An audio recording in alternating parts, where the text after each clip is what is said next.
Hallo, ich hoffe, es geht euch gut. Ich habe mir gedacht, da wir uns jetzt ungefähr 4 Wochen vor dem Heiligen Abend befinden, dass ich euch hier mal ein paar Geschenketipps mitteile. Also Sachen, die ich ganz nett finde zu verschenken, die auch nicht wahnsinnig hochpreisig sind, aber einfach eine gute Idee und teilweise auch recht persönlich sind. Also fangen wir an. Ich würde mit dem Bereich Wellness starten. Da kann ich euch dieses kleine Teil hier ganz gut empfehlen. Das ist eine sogenannte Cold Brush Bürste. Das bedeutet, die ist jetzt nicht wahnsinnig weich, aber auch nicht extrem hart. Und damit kann man sich morgens oder auch abends, aber morgens macht es am meisten Sinn, den Körper immer zum Herzen hin abbürsten. Das hat 2 große Vorteile. Das eine ist, es ist kreislaufanregend und blutdruckanregend, und das zweite ist, dass auch so abgestorbene Hautschüppchen quasi weggebürstet werden. Und es ist tatsächlich so, wenn man einmal den ganzen Körper morgens abgebürstet hat, fühlt man sich gleich so ein bisschen frischer. Und die gibt es hier in ganz vielen verschiedenen Varianten. Das ist jetzt eine, die war jetzt nicht wirklich teuer, aus Holz, und die halten auch sehr, sehr lange. Passend dazu dann ein Körperöl. Ich habe jetzt hier so ein Bio-Mandelöl, das kann man auch noch mit ätherischen Ölen verfeinern oder einen Duftstoff eben dazufügen noch. Man kann aber letztendlich jedes andere Öl auch benutzen, um sich danach damit einzucremen. Geht auch Babyöl oder eben auch ein teures Öl, wie man das mag. Und ich finde die Kombination, die Bürste, also diese Cold Brush Bürste mit einem schönen Körperöl, ist auch ein schönes Geschenk. Neu dazu gekommen für mich ist dieses Teil, das ist ein Raumspray, finde ich auch ganz, ganz toll. Ist jetzt hier die Duftsorte Frische Luft. Was ich bei den Sachen von Primavera sehr nett finde, ist, dass sie diese ätherischen Öle benutzen, und dadurch ist es nicht ein Duft wie an so einem Duftbaum, sondern es ist nur eine ganz zarte Duftnuance, je nachdem wie oft man natürlich auch sprüht. Aber es ist eben nur so eine Nuance in der Luft fürs Badezimmer oder eben auch für jeden anderen Raum. Und es schafft einfach ein Wohlfühlklima. Das ist auch ein schönes Geschenk. Weiter geht's Richtung Gesicht. Da habe ich jetzt dieses Gesichtsöl. Also ich finde gerade jetzt so in der Winterszeit sind natürlich Öle auch was besonders Schönes, weil die Haut eher trocken ist. Das ist von Caudalie Rosenöl, das benutze ich jetzt schon viele, viele Jahre, gerade abends. Da ist so eine kleine Pipette drin, macht man sich 3 Tropfen auf die Hand, verreibt es und gibt es dann ins Gesicht. Riecht sehr, sehr angenehm und ist auch total angenehm auf der Haut. Und wenn man auch gerade morgens so ein Gesichtsöl benutzt, finde ich auch diese Teile hier sehr nett. Ich weiß nicht, ob ihr die kennt, das sind diese sogenannten Gua Sha. Die gibt es in unterschiedlichen Formen und auch unterschiedlichen Materialien. Das ist jetzt ein Rosenquarz, gibt es auch aus Jade und weiß was ich was. Und damit kann man dann die Hautpartien quasi massieren, ein bisschen wie so eine Art Lymphdrainage, sage ich mal ganz überspitzt, an den Seiten, oben, wo praktisch die Falten sind. Die kühlen dann sehr angenehm. Man muss die immer mit einer Feuchtigkeit benutzen, also mit einem Öl. Oder ich benutze sie morgens oft auch nur, wenn ich mir mit Wasser das Gesicht gewaschen habe. Und dann hat man auch schon das Gefühl, man ist so ein bisschen durchmassiert. Dieses Teil ist übrigens vom Rossmann, gab es damals für, weiß ich nicht, ganz wenig Geld, also auch mit kleinem Geld machbar. Und meine neueste Errungenschaft, sehr zur Belustigung von meinem Mann, ist dieser kleine Edelsteinpilz. Und den benutzt man jetzt vor allem für die Augen, auch immer mit einer Flüssigkeit drunter. Kann man hier vorsichtig und hier oben massieren am Lid und unten. Und das Schöne an diesem Teil ist, dass der Stein an sich schon sehr, sehr angenehm kühl ist. Und wenn man es morgens macht und man noch ein bisschen verquollen ist, dann hat es schon einen sehr schönen Effekt auf die Augenpartie, dass man dann direkt auch ein bisschen wacher ist. So, im Bereich Wellness etwas weiter gegriffen gibt es jetzt diesen Geschenketipp. Habe ich letztes Jahr von meinem Mann bekommen, und das hatte ich mir auch gewünscht. Das ist eine sogenannte Zwitscherbox. Und die Zwitscherbox, ich mache die euch mal an.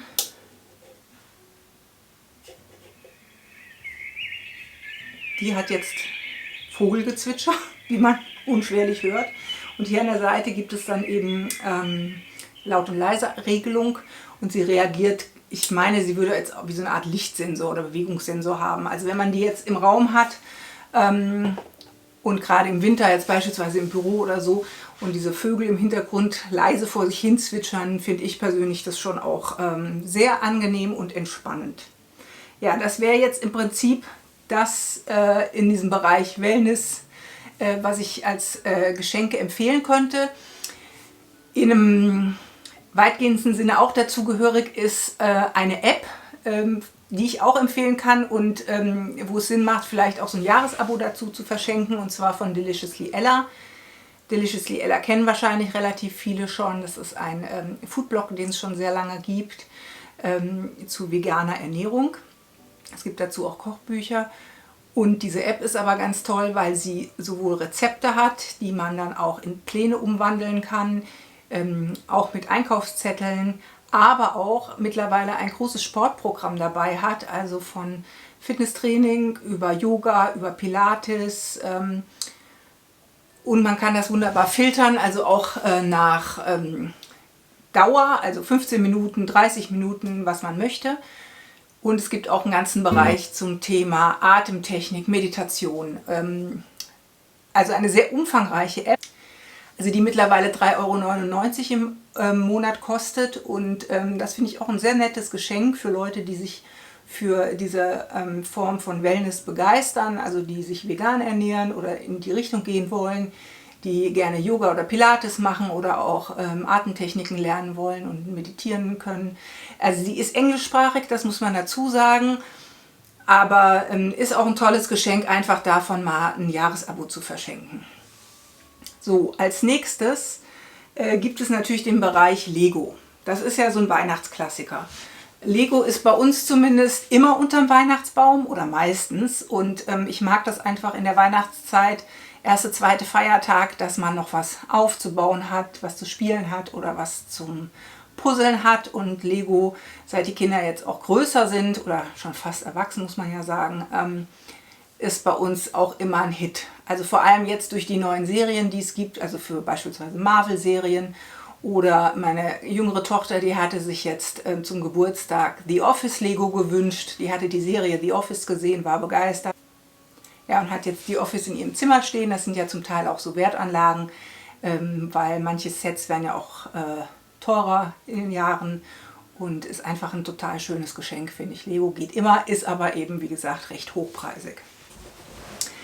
Wenn es jetzt darum geht, was zu verschenken und denjenigen, der es quasi herstellt, auch noch zu beschenken, dann mag ich ja gerne so kleinere Shops oder kleinere Individualisten, die in irgendeiner Form etwas kreieren, was man dann kaufen kann und was relativ individuell ist. Und dazu gehört beispielsweise dieses hier. Das liebe ich. Also, unschwer zu erkennen, Sherlock Holmes, ich bin großer Sherlock Holmes Fan, und die liebe Caro, die ich euch unten auch verlinke, hat jetzt seit, ich glaube, so ungefähr einem Jahr oder 1,5 Jahren einen Shop bei Etsy und macht da ganz, ganz wunderbare Linoldrucke. Und diese Linoldrucke sind jetzt auch nicht wahnsinnig teuer, aber eben handgemacht und ganz individuell und richtig gelungen. Und das, finde ich, ist ein schönes Geschenk, wenn man jemanden auch, der jetzt sowieso Fan davon ist, so ein Bild schenkt und demjenigen, der es produziert, auch noch eine Wertschätzung entgegenbringt. Auch gibt es beispielsweise bei uns in Idstein die Perlenwerkstatt. Die liebe Katrin macht die. Das ist ein kleiner Schmuckladen, die Edelsteinschmuck machen, aber auch Workshops anbieten. Also das heißt, man kann da jetzt in der Gruppe oder mit mehreren oder alleine so einen Schmuckworkshop machen und da eben selber Schmuck kreieren. Auch eine sehr, sehr nette Idee in einer ganz, ganz lieben Atmosphäre. Und ich finde es dann immer sehr, sehr schön, wenn man eben die Leute vor Ort auch mit ihren kleinen Geschäften, jetzt gerade nach der schlimmen Corona-Zeit, da ein bisschen mit unterstützen kann. Ja, das wäre es jetzt erstmal dazu. Dann gibt es natürlich den Bereich Ausstellungen, Theater und so weiter. Wer das mag, ist natürlich auch immer ein schönes Geschenk. Jetzt im Moment läuft in Frankfurt in der Schirnkunsthalle eine Chagall-Ausstellung, die noch bis zum Februar 23 geht. Und da gibt es die Tickets auch ganz einfach online zu kaufen. Also für ganz kurzfristige kann man sich das auch noch am Heiligabend ausdrucken und in den Gutschein packen. Und dann kann man gemeinschaftlich beispielsweise auch mit Freund, Freundin, Eltern oder wem auch immer da einen tollen Nachmittag oder Abend verbringen, die Ausstellung zusammen genießen. Finde ich persönlich auch immer ein sehr nettes Geschenk. Zu guter Letzt habe ich euch natürlich noch ein paar Bücher mitgebracht, weil Bücher ist für mich das ultimative Weihnachtsgeschenk. Wahrscheinlich neben Schals und Socken.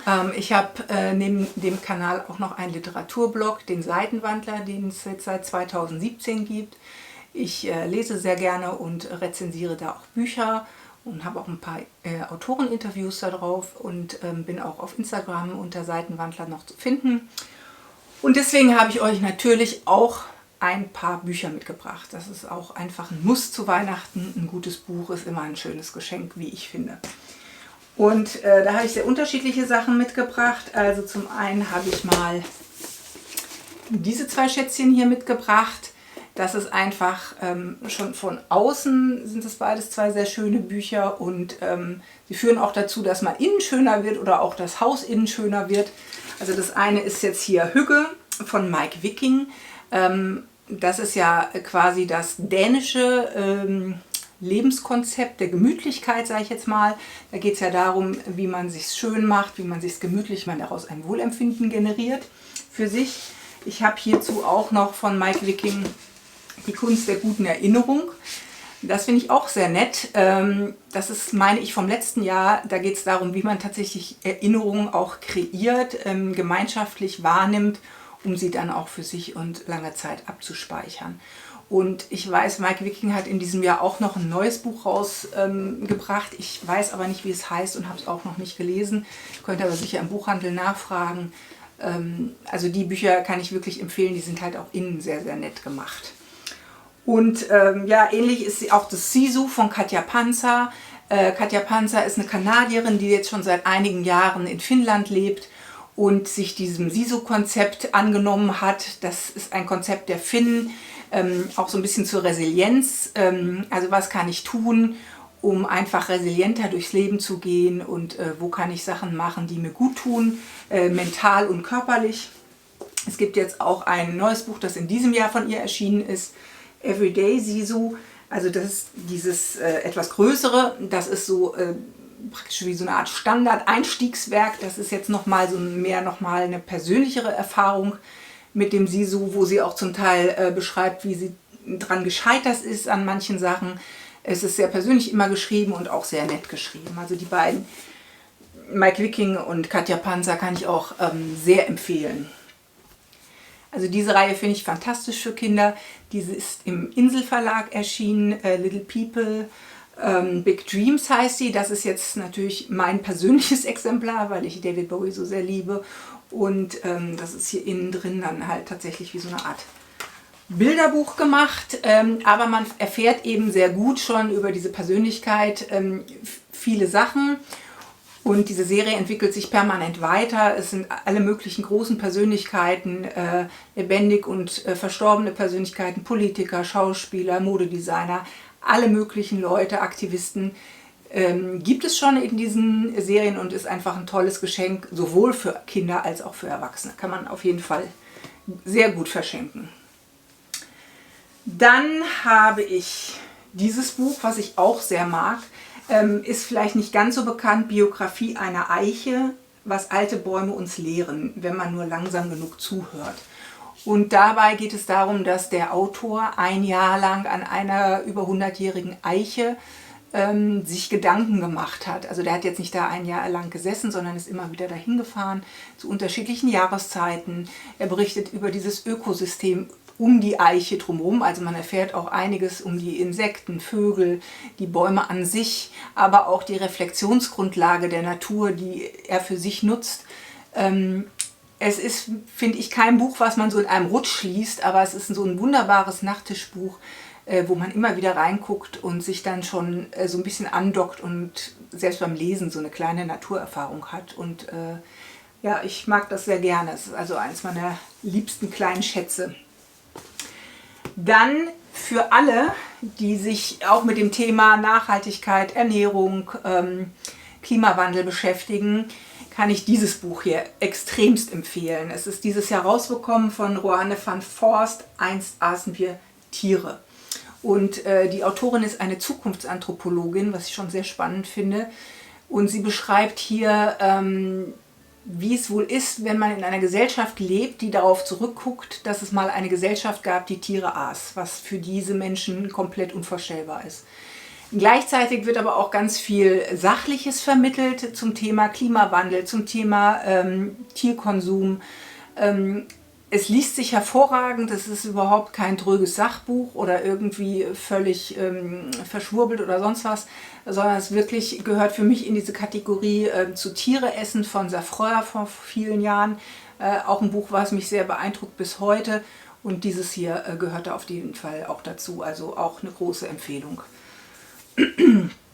Wer sich jetzt mit dem Thema Mode gerne beschäftigt oder auch mit Modezeitschriften, gibt es ein Buch, was in diesem Jahr erschienen ist, das heißt Inside Vogue, im Atlantik Verlag erschienen und beschäftigt sich mit der Geschichte der Vogue. Also es geht darum, wie ist die Vogue entstanden, als was hat sie begonnen, wie hat sie sich entwickelt über die Jahrzehnte, über die Weltkriege in Großbritannien, in Frankreich, in Amerika.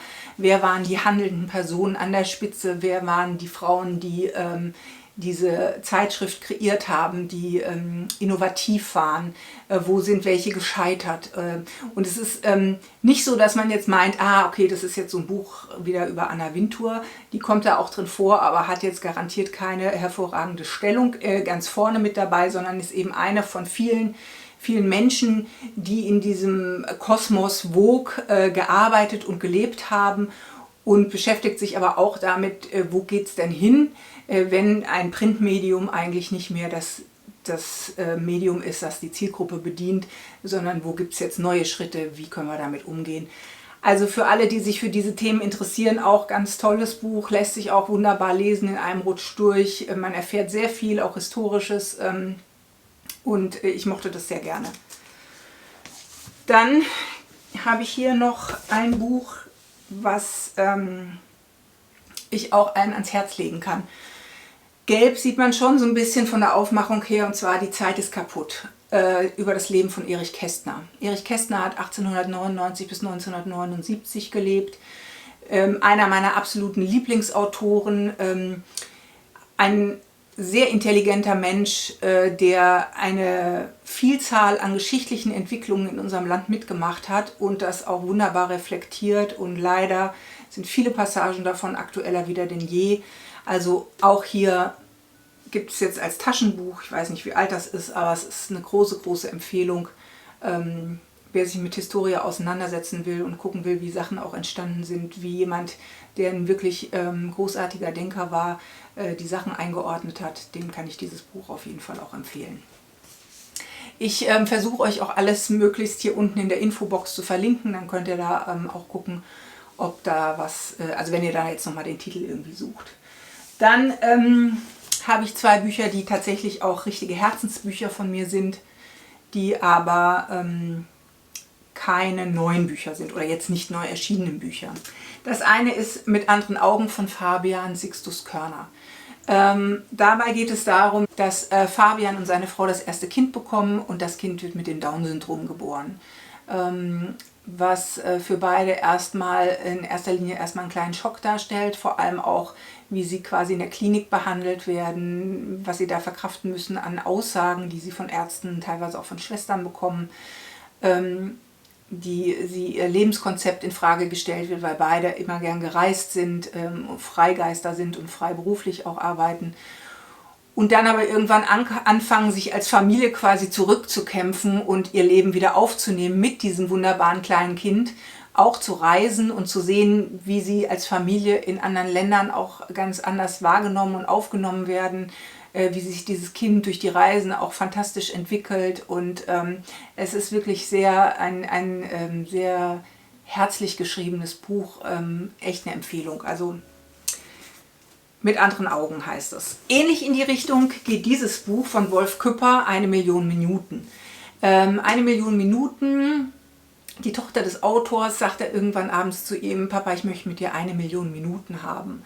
Und das war so ein bisschen der Auslöser zu überlegen, ja, wie viel ist das denn eigentlich, wie viel Zeit habe ich denn eigentlich mit meinen Lieben und was sind denn eigentlich die Träume, die ich mir noch erfüllen möchte. Gibt es überhaupt die Zeit, die wirklich passt, um mir diese Träume zu erfüllen? Und auch hier geht die Familie dann auf Reisen und nimmt sich diese 1 Million Minuten für sich und für das Entdecken der Welt. Und es ist auch sehr, sehr inspirierend und herzlich geschrieben. Also für alle, die Familie haben oder auch kleine Kinder, definitiv ein tolles Buch und ein guter Anstoß. Dann habe ich noch eins von diesen monsterschweren Büchern. Und zwar ist das Shelück. Alexander Oetker ist vielleicht dem einen oder anderen Begriff, weil er Krimis schreibt, die um den Kommissar Luc Verlin kursieren, der im Aquitaine rund um Bordeaux ermittelt. Und genau da dockt dieses Aquitaine-Kochbuch an, denn hierin wird diese Region beschrieben. Es werden Rezepte aus der Region sind da drin angegeben. Und auch wenn man die Krimis bisher noch nicht kennt, kommt man natürlich mit diesem Buch ganz wunderbar klar. Es werden Menschen aus der Region vorgestellt ja, man begibt sich eigentlich mit diesem Buch auf so eine kleine Tour durch Frankreich und auch teilweise sogar ins Baskenland. Es gibt auch Ausschnitte zu den Krimis da drin und natürlich ist es auch perfekt, das zusammen zu verschenken, also das Shelück und auch noch den Krimi dazu. Es gibt jetzt auch gerade einen ganz aktuellen Fall. Die sind auch sehr, sehr nett, diese Krimis. Ich mag die sehr gerne. Also wer jetzt beispielsweise auch die bretonischen Krimis mag, geht natürlich in so eine ähnliche Richtung, sind spannend. Und also es ist ein sehr schönes Geschenk für alle, die Frankreich lieben, die gerne kochen, die diese Region kennenlernen wollen und natürlich die Krimis sowieso schon kennen. So, und das letzte Buch in meinem Reigen hier, das habe ich ganz neu bekommen vom Goldmann Verlag als Rezensionsexemplar. Ist jetzt auch gerade erst erschienen. Das ist der neue Band von Michelle Obama.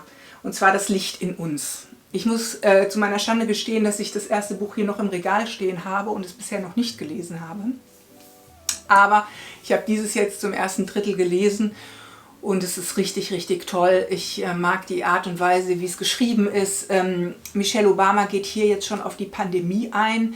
Also wie hat die Pandemie sie in ihren Grundfesten erschüttert, ihre Kinder, Studenten im weiteren Sinne, alle Menschen. Also was ist denn jetzt hier los? Diese Unsicherheit, die viele empfinden. Und gibt kleine Tipps oder Erfahrungen weiter, die sie gemacht hat, die ihr geholfen haben, mit diesen Unsicherheiten der Zeit besser umzugehen, sich auf das eigene innere Licht quasi zu fokussieren. Und ja, also ich kann mir nicht vorstellen, dass es jetzt nach hinten raus schlechter wird.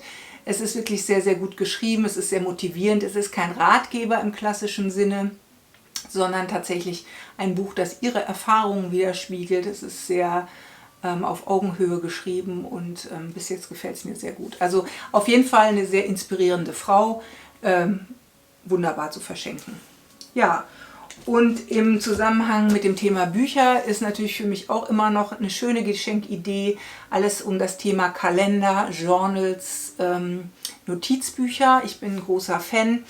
Ich habe mir in diesem Jahr tatsächlich mal wieder einen Kalender fürs nächste Jahr gegönnt, und zwar diesen hier, sogenannter Hobonichi Teiko 2023, ein japanischer Kalender mit ganz, ganz schönem Papier, 2 kleinen Lesebändchen, ganz wunderbaren, tollen Außendesigns. Es gibt auch unterschiedliche Größen.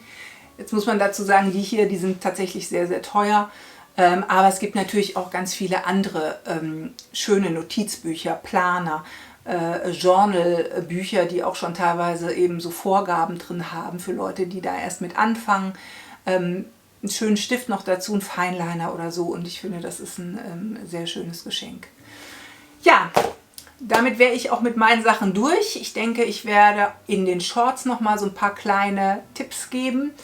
Und vielleicht ist das ein oder andere dabei für euch, was ihr verschenken könnt oder wollt. Und ich würde mich freuen, wenn ihr auch ein paar Tipps da lasst. Also wenn ihr jetzt noch einen schönen kleinen Laden oder auch einen kleinen Online-Shop habt, den ihr unterstützen wollt, oder wo ihr sagt, ach, die haben wirklich total nette Geschenke, freue ich mich. Schreibt es unten in die Kommentierung, dann haben wir alle was davon. Und ja, dann hoffe ich, dass ihr schöne Geschenke zusammenkriegt, dass sich alle Schenker und Beschenkten dann freuen über die Sachen. Und wir sehen uns dann beim nächsten Video. Bis dahin, macht's gut, ciao.